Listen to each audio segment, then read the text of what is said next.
مولانا ابوالکلام آزاد کا ایک مضمون، کیا نظریہ پاکستان مسلمانوں کے مفاد کے خلاف تھا؟ آئیے اس کو پڑھتے ہیں۔ یہ بات سبھی جانتے ہیں کہ جناب صاحب کی پاکستان کی جو اسکیم ہے اس کی بنیاد دو قومی نظریے پر ہے۔ ان کا کہنا ہے کہ ہندوستان میں بہت سی قومیتیں جن کے مذہب الگ ہیں رہتی ہیں، مگر ان میں دو بڑی قومیں ہندو اور مسلمان ہیں، تو ان کی ریاستیں بھی جداگانہ ہونی چاہیے۔ جب مسٹر تھامس ایڈورڈ نے جناب صاحب کی توجہ اس امر کی جانب مبذول کروائی کہ ہندوستان کے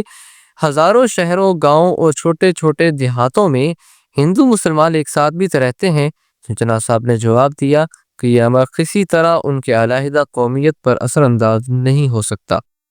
چونکہ جناب صاحب کا خیال ہے کہ ہر شہر، ہر گاؤں اور دیہات میں جہاں یہ دونوں قومیں ہیں ان میں برابر ٹکراؤ ہوتا رہتا ہے، اس لیے یہ مناسب ہے کہ ان دونوں کی ریاستیں الگ الگ ہو جائیں۔ میں تھوڑی دیر کے لیے اس پر تیار ہوں کہ اس مسئلے کے اور سب پہلوؤں کو نظر انداز کر کے اسے صرف مسلم مفاد کے پیش نظر رکھ کر اس پر سوچوں۔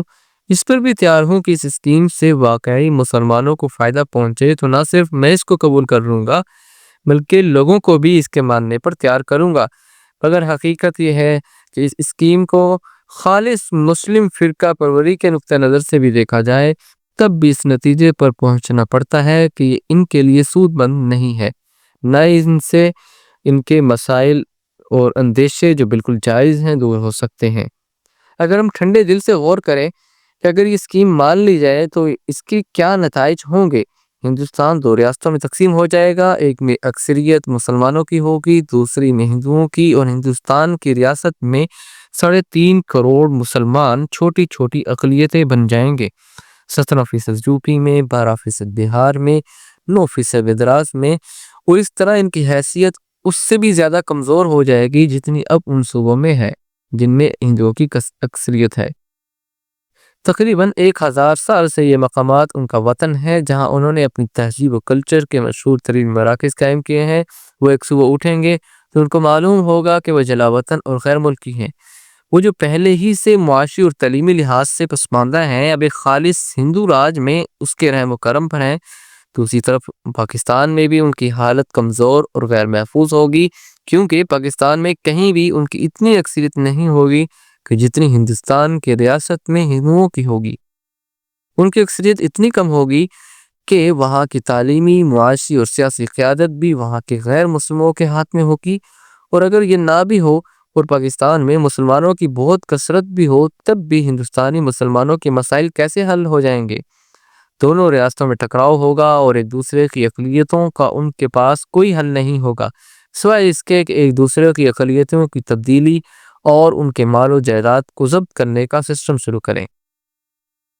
اس لیے ہمیں یہ سمجھ لینا چاہیے کہ پاکستان کی اسکیم سے مسلمانوں کا کوئی مسئلہ حل نہیں ہوگا، اور نہ پاکستانی شہری ہونے کی حیثیت سے ہندوستان اور بیرون ہندوستان میں ان کی وہ حیثیت ہوگی جو ایک بڑی ریاست جیسے انڈین یونین کی شہری ہونے کی حیثیت سے ہوتی۔ اب یہ سوال کیا جا سکتا ہے کہ جب پاکستان مسلمانوں کے مفاد کے اس قدر خلاف ہے تو مسلمانوں کے ایک بڑے طبقے کے لیے اس میں کیا کشش ہے جو وہ اس کی طرف کھینچے چلے جا رہے ہیں؟ اس کا جواب چند ہندو فرقہ پرستوں کے رویے میں تلاش کیا جا سکتا ہے۔ جب مسلم نے پاکستان کی بات شروع کی تو انہیں اس منصوبے کو اتحاد اسلامی کی نامبارک سازش سمجھ لیا اور اس کی مخالفت شروع کر دی، اور انہیں اس میں ہندوستانی مسلمانوں اور ہندوستان کے اس پار جو مسلم ریاست کی تشکیل ہوگی اس کے مسلمانوں کے گٹھ جوڑ سے جو حالات پیدا ہوں گے اس کے اثرات کا انہوں نے اندازہ کر لیا تھا۔ ان کی مخالفت سے مسلم لیگ کے پاکستان کے حامیوں کو اور تحریک ملی، اور سادہ لوگ مسلمانوں نے بے بنیاد منطقی دلائل سے یہ نتیجہ اخذ کر لیا کہ اگر اس کی مخالفت ہندو کر رہے ہیں تو یہ ضرور مسلمانوں کے لیے مفید ہوگا۔ جنونی اور جذباتی ماحول میں صحیح طور پر سوچنے کی صلاحیت سلب ہو جاتی ہے، چنانچہ مسلمان خاص طور سے جو اصیل مسلمان نوجوانوں نے اس کی زور شور سے حمایت شروع کر دی۔ مجھے اس بات میں کوئی شبہ نہیں ہے کہ جو لوگ اس وقت پاکستان کی حمایت کر رہے ہیں ان کی یہ جنونی اور جذباتی کیفیت ختم ہو جائے گی، اور وہ اس پر ٹھنڈے دل سے غور کریں گے تو وہ بھی یہ بات سمجھ لیں گے یہ پاکستان کی اسکیم مسلمانوں کے مفاد میں نہیں ہے۔ میں ایک فارمولہ بنانے اور کانگریس سے اسے منظور کرانے میں کامیاب ہو گیا ہوں، جس میں پاکستان اسکیم میں جو خوبیاں ہیں ان سے فائدہ اٹھایا جا سکتا ہے اور کمیوں اور خامیوں کو نظر انداز کیا جا سکتا ہے۔ پاکستان اسکیم کی بنیاد اس اندیشے پر ہے کہ مرکز میں ہندو اکثریت ہوگی اور وہ مسلمانوں کی اکثریت والے علاقے میں دخل اندازی کرے گا۔ کانگریس اس اندیشے کو اس طرح دور کر سکتی ہے کہ صوبائی یونٹوں کو اس طرح خود مختار کر دے کہ بقیہ اختیارات بھی صوبوں کو دے دیے جائیں۔ مرکز کی متعلق امور کی دو فہرستیں دی جائیں، ایک لازمی ہو، دوسری امتیازی، تاکہ اگر کوئی صوبائی یونٹ چاہے تو خود سارے امور کے انتظامات اپنے ہاتھ میں رکھے سوائے چند کے جو مرکز کے اختیار میں ہوں گے۔ اس طرح مسلم اکثریت والے علاقوں میں مسلمانوں کو اس کی آزادی ہوگی کہ پوری طرح وہ اپنے طور پر اپنے صوبوں کا انتظام کر سکتے ہیں اور اسی کے ساتھ مسائل میں مجموعی طور پر پورے ہندوستان کے معاملات پر اثر انداز ہو سکتے ہیں۔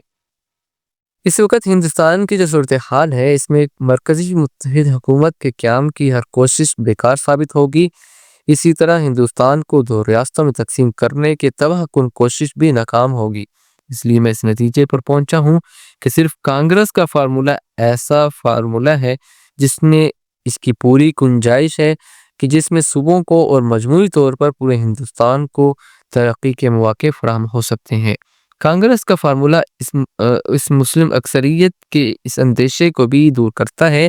جس نے پاکستان اسکیم بنائی ہے کہ جہاں مسلم اقلیت میں ہوں گے وہاں ان کو خالص ہندو راج میں رہنا ہوگا۔ میں بھی ان لوگوں میں ہوں جو یہ سمجھتے ہیں کہ موجودہ فرقہ وارانہ اختلافات اور تلخی ہندوستان کی زندگی کا عارضی دور ہے اور مجھے پورا یقین ہے کہ یہ دور اس وقت ختم ہوگا جب ہندوستان کے ہاتھ میں خود اس کی قسمت کا فیصلہ ہوگا۔ مجھے اس موقع پر مسٹر گلیڈسٹون کا قول یاد آتا ہے کہ پانی سے ڈرنے والے کا بہترین علاج یہ ہے کہ اسے پانی میں دھکیل دیا جائے کہ وہ تیرنا سیکھ لے اور اس کو یہ بھی معلوم ہو جائے کہ بات اتنی خطرناک نہیں ہے جتنی کہ وہ اپنے تصور میں سوچ رہا تھا۔ جب ہندوستان اپنی ذمہ داری خود سنبھال لے گا اور اسے اپنی قسمت کا فیصلہ کرنے کا اختیار مل جائے گا تو یہ فرقہ وارانہ تناؤ، شک و شبہات سب ختم ہو جائیں گے اور وہ جدید مسائل کو جدید نقطہ نظر سے دیکھے گا۔ اس میں کوئی شک نہیں کہ اختلافات ہوں گے